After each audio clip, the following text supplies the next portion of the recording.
संतों की कहानियाँ मैं लेके आया हूँ दयालु राजकुमार सिद्धार्थ। बहुत प्राचीन समय की बात है। भारत में कपिलवस्तु नाम की एक बड़ी सुंदर नगरी थी। उस समय राजा शुद्धोधन वहाँ राज्य किया करते थे। ये बड़े धार्मिक और न्यायप्रिय राजा थे। उनके एक पुत्र हुआ जिसका नाम सिद्धार्थ रखा गया। जब सिद्धार्थ बड़े हुए तो एक बार वे मंत्री के पुत्र देवदत्त के साथ धनुष बाण लिए घूम रहे थे। संध्या का समय था, सूर्यास्त हो रहा था। आकाश में लालिमा छा गई थी। बड़ा मनोहर दृश्य था।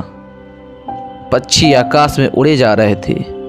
सहसा सिद्धार्थ की दृष्टि दुराज हंसों पर पड़ी और देवदत्त से बोले, देखो भाई, ये कैसे सुंदर पक्षी हैं। देखते ही देखते देवदत्त ने कान तक खींचकर बाण चलाया और उनमें से एक पक्षी को घायल कर दिया।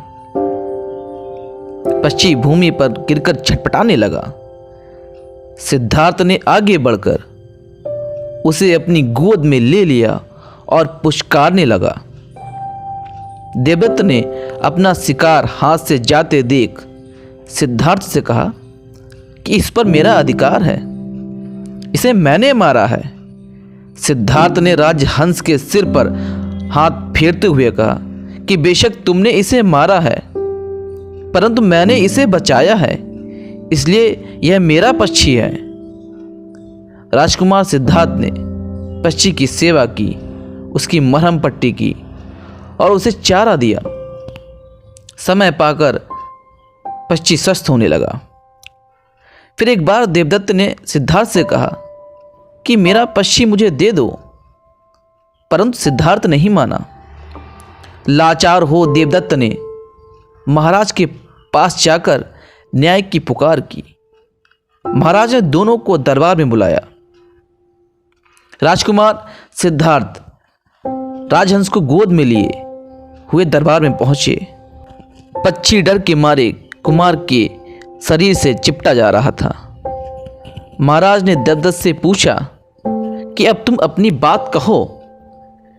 इस पर देवदत्त ने कहा, महाराज, इस पक्षी को मैंने अपने बाण से मारा है, इसलिए इस पर मेरा अधिकार है। आप चाहें तो सिद्धार्थ से पूछ लें। महाराज की आज्ञा पाकर राजकुमार सिद्धार्थ ने खड़े होकर माथा झुकाकर नम्रता से कहा, हे राजन, यह तो ठीक है कि यह पक्षी देवदत्त के बाण से घायल हुआ है, पर मैंने इसे बचाया है। मारने वाले की अपेक्षा बचाने वाले का अधिकार ज्यादा होता है, इसलिए यह पक्षी मेरा है। अब राजा बड़ी सोच में पड़े। देवदत्त का अधिकार जताना भी ठीक था और सिद्धार्थ का भी। राजा कोई निर्णय ना कर सके। अंत में एक वृद्ध मंत्री ने उठकर कहा कि हे महाराज, इस पक्षी को सभा के बीच में छोड़ दिया जाए। दोनों कुमार बारी बारी से इसे अपने पास बुलाएं। पक्षी जिसके पास चला जाए उसी को दे दिया जाए। यह विचार सबको पसंद आया। अब पक्षी को सभा में ठीक बीच में छोड़ दिया गया। एक कोने पर सिद्धार्थ खड़े हुए और दूसरे कोने पर देवदत्त। पहले देवदत्त की बारी थी। उसने पक्षी को बड़े प्रेम से बुलाया, परंतु वह डर के मारे उससे और दूर हट गया। ज्यों-ज्यों वह बुलाए, पक्षी डर से सिकुड़ता जाए। अंत में देवदत्त हताश हो गया। अब कुमार सिद्धार्थ की बारी थी।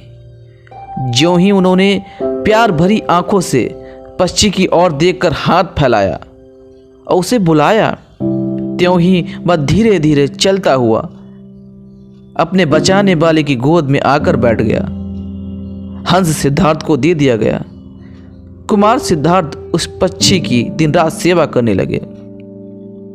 कुछ दिनों बाद राजहंस पूर्ण स्वस्थ होकर उड़ गया। जानते हो ये कुमार सिद्धार्थ कौन थे? यही बाद में राजपाट छोड़कर गौतम बुद्ध के नाम से प्रसिद्ध हुए, जिन्होंने अहिंसा का पाठ सारे संसार को पढ़ाया। आज भी चीन, जापान आदि कई देश बौद्ध मत को मानते हैं।